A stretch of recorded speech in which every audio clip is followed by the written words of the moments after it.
নমস্কার বন্ধুরা, mix fusion সোমার পাকশালায় আপনাদের সবাইকে স্বাগত।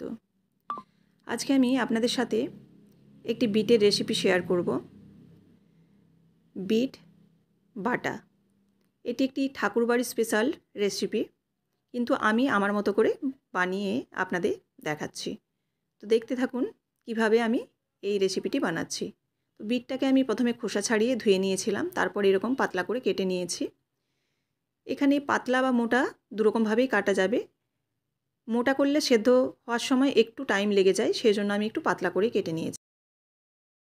এবার এটা হাফ কাপের মতো জল দিয়ে দিলাম, দিয়ে বিটটাকে আমি 5 মিনিটের মতো ফুল ফ্লেমে রেখে সেদ্ধ করে নেব। এদিকে একটা মশলা রেডি করে নিচ্ছি। কালো এবং সাদা সর্ষে 1.5 চামচ নিয়েছি, আর এদিকে পোস্ত নিচ্ছি 1.5 চামচের মতো। আর এর সঙ্গে দিয়ে দেবো একটা শুকনো লঙ্কা আর একটা কাঁচা লঙ্কা। এখানে চাইলে পুরোটা আপনারা কাঁচা লঙ্কা ব্যবহার করতে পারেন। দেখুন এই পেস্টটাও রেডি করে নিলাম।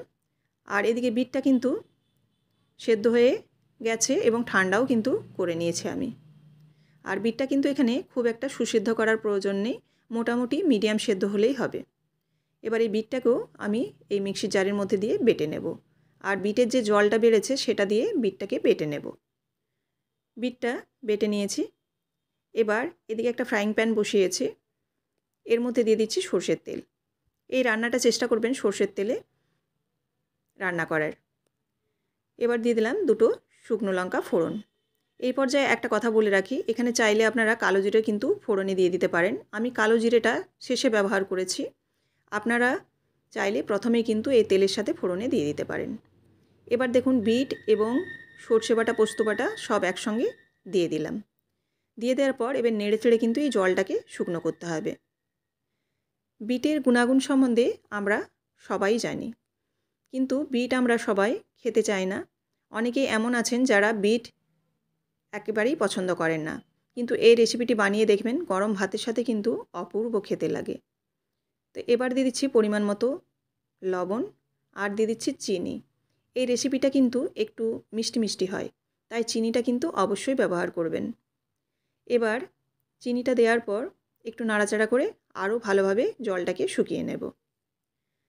আপনারাও কিন্তু এই রেসিপিটি অবশ্যই ট্রাই করতে পারেন, কারণ বিট আমরা সাধারণত জুস করে বা কাঁচা সালাডের সাথে বা তরকারির সাথেও আমরা খেয়ে থাকি, কিন্তু এইভাবে একবার বানিয়ে দেখবেন ভীষণই ভালো খেতে হয়। এখানে আমি খুব সামান্যই তেল নিচ্ছি, সর্ষের তেল, দিয়ে তার মধ্যে কালো জিরা আর শুকনো লঙ্কা ফোড়নে দেব। দিয়ে কালো জিরাটাকে একটু গন্ধ বেরোনো পর্যন্ত অপেক্ষা করব। আমি এখানে শেষে ফোড়নটা দিচ্ছি, কারণ শেষে দিলে একটু ফ্লেভারটা স্ট্রং হয় এবং একটু বেশি ভালো হয় ফ্লেভারটা। তো সেই কারণে আমি কালো জিরেটা শেষে দিচ্ছি। আপনারা যদি এই ঝামেলাটা করতে না চান তাহলে কিন্তু প্রথমেই ফোড়নে দিয়ে দিতে পারেন কালো জিরেটা।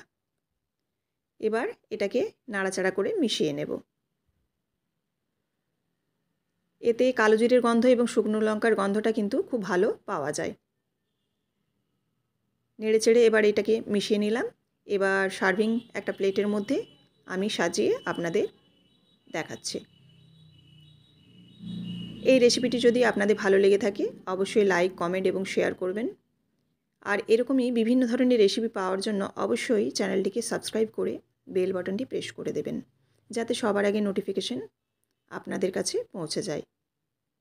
তো দেখুন এখানে আমি বিট বাটা রেডি হয়ে গেছে।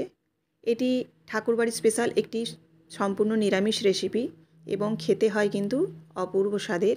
আর এটা গরম ভাতের সাথেই কিন্তু খুব ভালো লাগে। তো আপনারা অবশ্যই এইভাবে রেসিপিটি ট্রাই করবেন। আমাকে অবশ্যই কমেন্ট করে বলবেন যে রেসিপিটি আপনাদের কেমন লাগলো। আবারও দেখা হচ্ছে নেক্সট রেসিপিতে। সবাই ভালো থাকবেন। ধন্যবাদ।